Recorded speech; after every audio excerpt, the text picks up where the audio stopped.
My parents taught me all about these Bangladeshi flavors and how to use them, how to spice things. All of the techniques that I've used, all from my parents.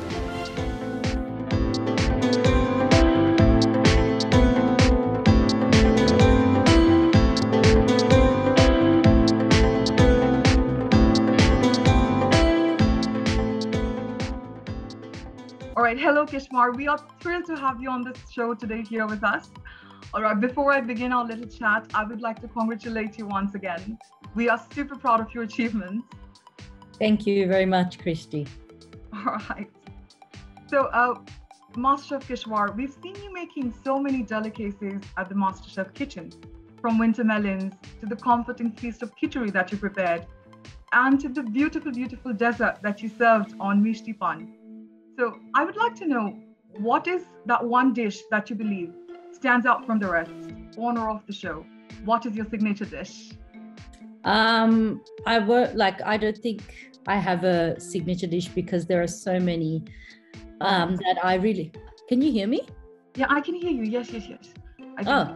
Yeah. In terms of a signature dish, I guess, although I'm really connected to a lot of the dishes that I created, it would be my very first dish of sardines in green mango broth.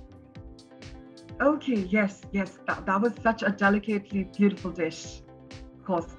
Well, I've heard that you are currently training under Michelin chef Yoshio, who's actually renowned for infusing Japanese flavors into French cuisines, right? So would you please share the experience with us? How does it feel to receive training under him? It's been amazing. My time under Chef Yoshio was a huge learning curve. So straight out of MasterChef, to go into a, training in a hatted restaurant where they're creating such beautiful dishes and the philosophy of food as well has been incredible. So I think I grew a lot in that space. All right, wonderful. So I've watched this live session of yours from your Facebook handle a few days back, where you said that you could have halim for 3 meals a day for breakfast, lunch, and dinner. So I'd like to know 2 things. One is that who makes the best halim at home? And of course, is there any particular childhood memory that is attached with halim? So I think I make the best halim at home, although we always have it during Ramadan. A big pot of halim, my mum does. So I learned to make it from my mother. And now I've carried that tradition on, and I love cooking halim. And it just, it's sort of, in terms of childhood memory, it takes you back to Ramadan and that time of the year. And it's just something you look forward to after fasting all day. Yes, of course. All right. And I had another thing to ask, that is, you've shared it throughout your journey that Bangladeshi food needed the proper recognition that it needed globally. Before you entered the MasterChef kitchen, there was some sort of a gap. People used to confuse Bangladeshi cuisines with Indian cuisines. You said it on the show, of course. So now that you've entered the kitchen and now that you have projected Bangladeshi cuisines to an international community, how does this feel to become the torchbearer of Bangladeshi food? I think there's been a lot of torchbearers of Bangladeshi cuisine who've come before me. I think just right now in this space, because MasterChef Australia is so popular and has such a huge platform across the world, it's just a bigger platform. So people are hearing it, and they're hearing it from me. In terms of being a torchbearer, there are just so many wonderful people who have come before me who have tried to do the same thing.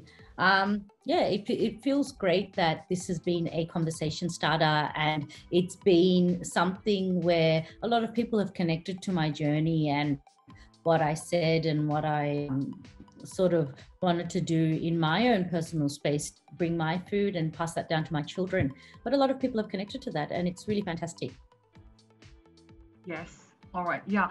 A lot of us are really connected to that. And your finale dish especially. I mean, there's a lot of talk going on about that, and how actually our roots are connected with that.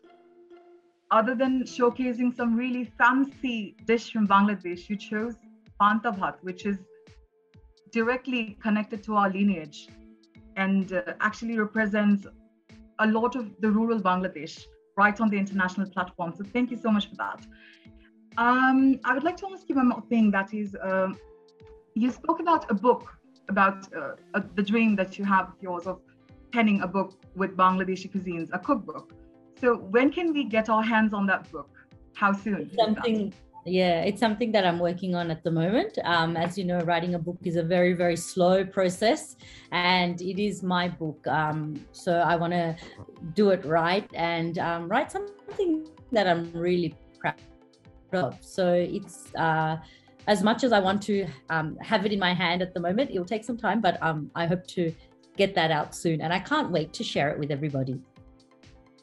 Yes, all right. We're really excited to get our hands on that book.